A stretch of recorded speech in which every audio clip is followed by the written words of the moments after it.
Tes mic. Oke, halo semua, selamat datang di channel Holis X. Di video kali ini saya akan membalas komentar yang masuk di channel ini ya kan. Jadi setiap upload video pasti ada komentar yang masuk ya kan. Jadi kita akan coba baca komentar ya kan, baca komentar sambil kita kasih komentar. Sebenarnya ini saya selalu membalas komentar ya, selalu membalas komentar kalian satu-satu yang masuk di channel. Mungkin yang bisa saya balas dengan cepat ya akan saya balas gitu ya kan. Kalau memang pertanyaannya agak rumit, biasanya kadang ya juga kelewat gitu ya kan. Ya kalau yang kelewat ya mohon maaf gitu ya. Terus lagi banyak juga yang komentar yang masuk spam gitu ya, jadi nggak kebaca oleh saya gitu.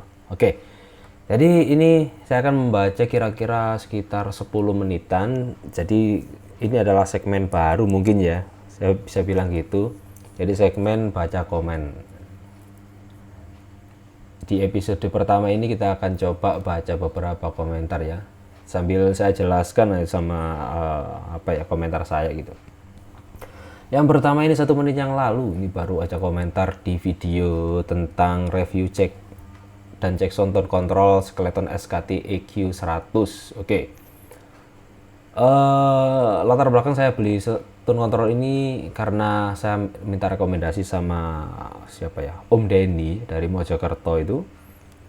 Minta rekomendasi tone control buat pemula lah ya, yang simple, yang bisa dipakai enak gitu. Ternyata direkomendasikan yang ini, SKT EQ 100, dan memang bagus ya, hasilnya bagus menurutku ya, enak. Dan sekarang tone control ini di bawah saudara saya gitu dipakai. Ini ada pertanyaan, buat outdoor gimana mampu nggak? Nah ini hanya tone control ya, sekali lagi ini hanya tone control, bukan bukan amplifier. Jadi mau dipakai outdoor, indoor, di mobil, di kamar mandi pun bisa ya kan, tergantung amplifiernya. Kalau amplifiernya mampu dibuat outdoor ya pastinya tone control ini pun juga bisa ya kan. Mau dipakai indoor, di mobil juga mengikuti amplifiernya aja ya. Jadi mampu buat outdoor gimana mampu ya, mampu aja, tergantung amplifier kalian. Oke, pertanyaan yang kedua ini dari video Jackson speaker 18 in ya, asli box turbo. Box beli di mana? Oh ya, saya belinya di Ayang Box Custom, yang di mana itu lupa itu, pokoknya di YouTube lah ada kayak gitu. Kemudian yang ketiga nih, 3 komentar tentang sound system semua ini ya. Oke, yang ketiga membandingkan mikrofon Behringer dan Hartwell. Hartwell P7 lebih kencang dan senyap tanpa noise, Behringer ada noise. Ya memang sudah saya jelaskan di video-video akhir-akhir ini kan. Hartwell ya memang bukan Hartwellnya yang dijelaskan, tapi Behringernya itu Behringer SL84C itu memang berat, gainnya itu harus dibuka besar gitu baru bisa mendapatkan level audio yang oke gitu. Makanya itu saya beli Clark Technic gitu kan di video kemarin. Alasan saya beli Clark Technic kan untuk mengangkat si Behringer ini biar biar audionya lebih bagus lagi gitu. Jadi memang kalau Hartwell Pro 7 itu memang lebih ringan untuk gainnya. Jadi kita set di gain 0 pun dia sudah dapat level audio yang oke gitu. Ini tentang rutinitas setiap sore ngopi di pelabuhan ya. Jadi saya sempat posting video tentang ini ya, tentang di pelabuhan itu. Pas itu mau ngopi tapi terik-terik banget ya, saya rekam deh itu videonya. Suasananya kayak gimana di sana ngopinya itu. Mantap banget. Kemudian ini saya sudah ikuti ini tentang video tentang konfigurasi WISP ya. Jadi WISP itu adalah mode gini, misalnya kita punya wifi ya, kita gambarkan aja ya, ini masuk ke jaringan, kita jelaskan apa itu WISP gitu kan. WISP itu adalah intinya gini, kalian punya wifi, ini wifi sumber ya, sumber kalian tembak ya kan, tembak, kemudian setelah ditembak kalian itu bisa sebar dengan sinyal baru, sinyal dan network baru, dan network ya kayak gitu. Jadi misalnya nih contohnya WiFi sumbernya itu pakai namanya Om Dracula. Tak tembak pakai MR3020 ya kan. Kemudian saya sebar lagi dengan nama Om Holis gitu. Bisa kayak gini. Jadi namanya beda, networknya pun beda. Misalnya contohnya Om Dracula IP-nya 10 XX gitu ya kan. Kemudian saya sebar di Om Holis bisa kayak gini. Jadi sudah beda network. Intinya sinyal itu kalau WISP ya, intinya sinyal itu diambil kemudian di share lagi dengan network yang baru, itu udah WISP. Di sini ada komentar, saya sudah ikuti langkah-langkahnya saya yang ada video, tapi kok nggak muncul nama WiFi setelah direport. Ya bisa jadi satu faktor ini, bisa jadi koneksi ke sumber internet belum berhasil, itu bisa jadi satu. Yang kedua memang belum ada koneksi aja sehingga sinyal WiFi yang disebar ulang itu nggak muncul gitu. Oke, kita lanjut ke pertanyaan selanjutnya. Ini sudah 6 menit ya, bentar lagi kita akan selesai. Tutorial cara daftar dan pasang Micmon online ini wajib banget kalian cek buat yang ingin pakai Micmon online ya, wajib banget. Ini ada pertanyaan dari Herosnet, web Micmon online-nya kok nggak ada ya? Bisa dikasih link terbarunya ya kan? Oh ya, jadi kenapa kok web Micmon alamat Micmon online itu tidak bisa ya kan? Karena satu, Om Laksa telat renew domain, padahal telatnya hanya beberapa menit doang, berapa puluh menit atau berapa menit ya. Jadi domain tersebut tidak bisa diregister.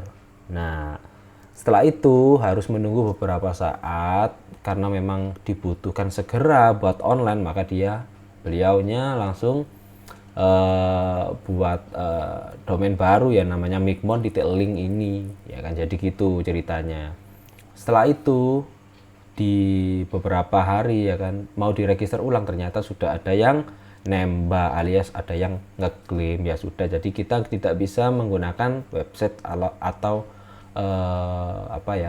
alamat micmon.online lagi. Nanti ini saya update ya nanti untuk detail deskripsinya nanti akan saya update. Oke, selanjutnya ini sound system ya. Jika dalam ini tentang speaker 10 in dan Twitter ya. Jika dalam satu box isi 2 speaker tambah Twitter, apakah mampu Power MD 4000 mengangkat 2 box 1 channel? Oke, kalau nggak salah Power MD 4000 ini adalah 4 channel 1000 watt di 8 ohm. Kalau di 4 ohmnya kira-kira sekitar 1500 atau 1800-an. Kayaknya kuat, harusnya kuat. Apalagi ini kan wattnya cuma berapa ya, 600 kalau nggak salah. Ya, 700 kalau nggak salah gitu. Kuat aja. 2 kali tambah 1 Twitter kuat aja itu, kencang banget pastinya. Kita lanjut tentang konfigurasi AC 2100 menjadi OpenWRT.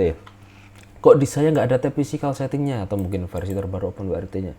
Enggak, jadi gini ya, OpenWRT di AC 2100 itu adalah versi development alias bukan versi yang bukan versi yang final. Jadi pas saya install punya saya, kemudian ada barang masuk nih, ada settingan masuk, itu tampilannya pun beda dari segi networknya, dan fisikalnya juga ada. Ketika saya setting, ini kan fisikal ada, ketika saya ada barang masuk juga beda lagi menunya kayak gitu. Namanya juga masih development ya, jadi dikira-kira sajalah settingannya itu, menurutku kayak gitu. Oke, selanjutnya tentang balik lagi sound system lagi, unboxing crossover pasif 2W balap Jackson dangdut. Oke, itu buat speaker 15-12 Twitter bisa nggak bos? Bisa, karena ini dari PCB-nya juga sudah didesain untuk dua kali woofer dan Twitter gitu. Kemudian lanjut tentang OSPF. Ini OSPF video yang panjang banget ya, jadi saya sempat bikin video ini tapi belum ada kelanjutan videonya karena kayaknya lebih enak pakai hardware ya untuk praktek gitu. Request kan load balance OSPF. Saya juga bingung gitu, load balance OSPF nanti saya pelajari deh, soalnya setahu kan load balance kan NTH, PCC kayak gitu kan. Terus kemudian gateway yang barengan jadi satu kayak gitu, setahu itu aja, belum sampai load balance OSPF gitu. Oke, selanjutnya tentang cara mengganti login page hotspot Mikrotik. Ini kalau nggak salah dari Om siapa itu ya template-nya ya, lupa saya, pokoknya ada di video deh gitu postingannya. Makasih Kak, lagi mau dicoba. Oke sip, mantap. Semoga bisa ya untuk mengganti template-nya. Kemudian ada pertanyaan lagi, sudah bisa Kak, berarti sudah berhasil ya, jos. Biar bisa scan barcode ada nggak cara loginnya? Nah ini masalahnya. Kalau scan barcode saya jelaskan lagi di sini. Scan barcode itu kita harus syaratnya kan, satu, generate voucher dengan QR code ya. Kemudian dua, HP harus sudah diizinkan akses kamera gitu. Masalahnya yang kedua ini kadang orang itu nggak bisa gitu. Misalnya kita buka HP, ternyata kameranya belum ada izin akses, ya nggak muncul kameranya nanti gitu. Ini syarat yang kedua ini agak sulit karena misal di HP Android pun untuk memberikan akses kamera juga rada ribet ya, harus buka Google Chrome dulu atau Firefox atau browser dulu baru bisa akses kamera. Kemudian yang ketiga syaratnya harus checklist server profile login by HTTP PAP, itu wajib banget. Ini yang tiga syarat yang harus kalian penuhi untuk login ke QR code gitu. Selanjutnya tentang di sini cara mengatur bandwidth pada klien dynamic tanpa hotspot server microtik. Jadi kalian bisa mengatur limitasi bandwidth di klien kalian tanpa pakai hotspot. Ada pertanyaan dari Om Crazy Frog, Bang Holis, IP dan MAC router klien kok nggak muncul di Mikrotik, cuma user yang ada, pengen melimit router bukan by user. Nah, bisa jadi ya kan, bisa jadi Om ini pakai router atau pakai access point aja, bukan pakai yang apa ya, bukan pakai topologinya. Kalau saya bilang kayak gini misalnya, topologinya si Om kayak gini mungkin, Mikrotik, AP ya kan, kemudian AP lagi gitu, kemungkinan kayak gitu, AP lagi kayak gitu, kemungkinan ya.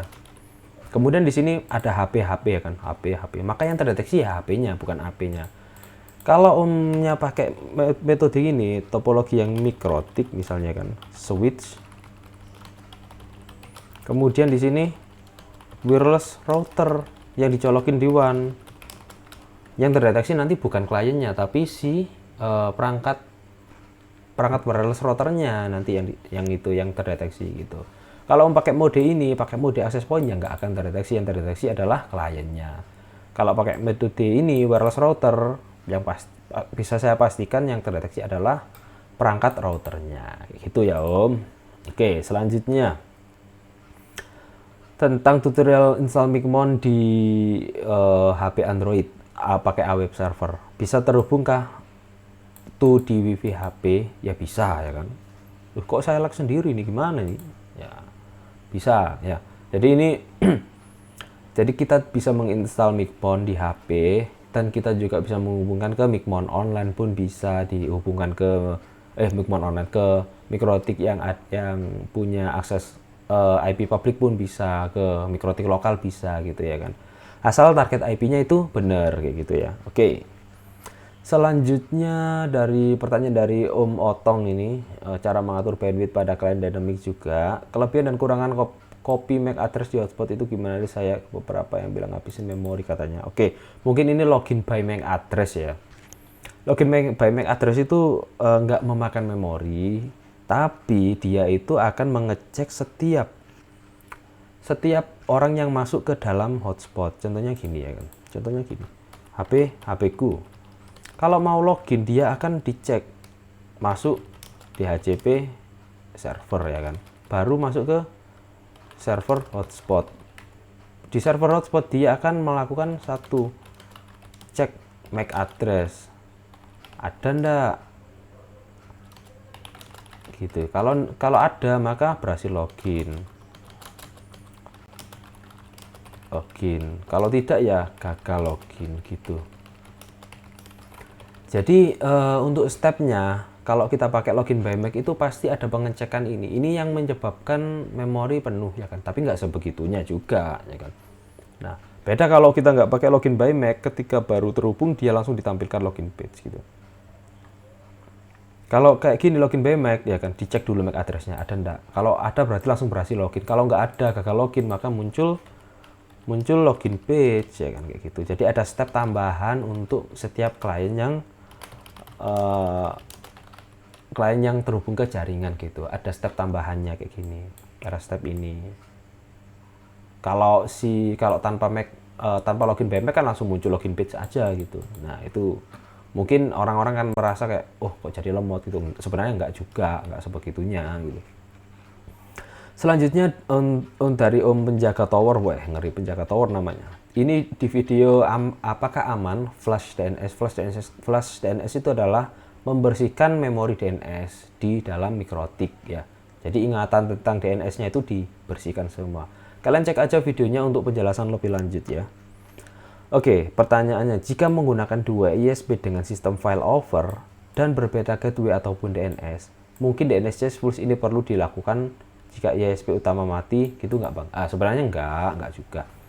Boleh kita flash ya kan. DNS itu hasilnya itu kayak gini, kita coba ya. Kita coba lihat di Winbox, kita coba masuk ke sini ya. Oke, DNS mau kita pakai ISP dari ISP A, ISP B, C, D, E, F, G, itu isinya sama ya kan. Isinya itu sama. Jadi ndak melulu pakai ISP A kemudian isinya beda. Enggak, isinya sama semuanya. Intinya kan apa? Mengubah dari alamat ini menjadi IP address ini, atau mengubah IP address menjadi alamat biar bisa diingat dengan mudah kayak gitu. Mau pakai ISP apapun ya DNS-nya sama. Atau resolver DNS servernya dari pusat pun juga itu aja gitu ya kan. Kalau kita flash mau pakai ISP apapun juga sama, nggak apa-apa, nggak perlu kita flash juga nggak apa-apa gitu. Oke, lanjut lagi. Sudah 17 menit, kita tambah 3 menit lagi ya. Mungkin 2-3 pertanyaan lagi. Tes mic pasti nggak ketinggalan ya, jelas ya kan. Opening kita selalu pakai tes mic, tes 1, 2, 3, suara coba gitu. Oke, selanjutnya tentang ini, ngobrol tentang metode login pada server. Oke, mikrotik saya kalau pakai MacJoki jadi lelet gitu gimana bang? Nah, ini MacJoki kok jadi lelet? Enggak ya, harusnya enggak. Bisa jadi lelet karena mungkin network Om terlalu banyak ya, jadi sehingga pembacaan MacJoki-nya jadi lambat dan klien nggak login gitu ya kan. MacJoki-nya misalnya terlalu banyak atau networknya terlalu sibuk ya, jadi lambat ya. Kayaknya wajar kalau memang penggunaan CPU-nya sudah tinggi banget. Kalau penggunaan CPU-nya masih rendah harusnya aman saja ya Om gitu. Oke, selanjutnya tentang ini unboxing jack ya, ini sound system lagi, unboxing jack Amphenol RCA dan 3,5 mili. Mas, jack 3 mm saya kok nggak panjang kayak di video ya. Punya saya warna silver tapi nggak bisa nyolok masinya, ngambang gitu. Jadi ada ya beberapa jack yang nggak bagus itu. Kalau dicolok ke HP itu nggak benar-benar masuk presisi ke pin-pinnya itu. Jadi misalnya pinnya kan di HP kan ada 4 tuh. Jadi nggak benar-benar presisi, bisa jadi ngambang di ringnya, jadi di ringnya di sela-selanya gitu, jadi audionya nggak connect gitu. Itu bisa, itu biasanya kalau terjadi di jack yang jelek itu. Biasanya juga faktor casing juga bisa ya kan. Kalau kita punya casing yang agak tebal, jadi colokannya nggak bisa masuk sepenuhnya gitu, juga bisa bikin jacknya ngambang alias suaranya nggak enak, putus nyambung gitu. Harusnya itu sih jawabannya. Ini panjang banget ya, jadi sudah saya jawab semuanya. Oke, selanjutnya ini tentang nostalgia dengan Linux Ubuntu 20.04 LTS yang ada di harddisk laptop. Ya, saya sudah install ini sudah lama ya kan, jadi nggak pernah dipakai. Jadi coba saya bikin videonya gitu, ternyata oke. Bang, bikin tutorial install program Windows di Linux dengan Wine. Oke, nanti kita akan coba bikinkan tutorial install Wine di Linux ya. Nanti kita akan coba install Wine di Linux 20.10 ya, yang terbaru itu. Nanti kita akan coba install dan kita coba jalankan Winbox di Linux kayak gitu ya, kita akan coba. Ini yang terakhir kita coba jawab ya, tentang mengubah modem ZTF 609 bekas Indio menjadi access point ya kan. Ini ndak di channel, ndak di blog juga rame penontonnya, alhamdulillah. Ini pas klik network itu nggak bisa ditambah bang, kayak di log itu, kenapa ya? Ya, nggak bisa, karena untuk menambah network atau WAN itu kalian wajib login ke dalam user admin, ya kan. Kalau kalian login dengan user ya kan, itu akan ada limitasi sehingga kamu nggak bisa ngapa-ngapain. Kamu hanya bisa mengubah IP address, nama wifi, itu aja. Nggak bisa mengubah sampai ke network WAN, bridge-nya itu nggak bisa diubah kayak gitu. Jadi kalian kalau mau modifikasi ini sesuai yang ada di blog saya, itu harus pakai admin ya, pakai login admin kayak gitu. Oke. Jadi sampai di sini dulu 20 menit untuk jawabin komentar ya kan. Next video minggu depan di hari Minggu insya Allah kita akan bikin lagi untuk balas komentar ya, balas komentar atau jawab komentar ya. Pokoknya segmen inilah nanti ada di judul. Oke, sampai di sini dulu. Semoga kalian suka video ini. Kalau suka klik like, kalau nggak suka ya jangan diapa-apain ya. Jangan lupa subscribe ke channel Holistik dan Tutorial. Kita akan bertemu di minggu depan di segmen yang sama. Oke, dadah.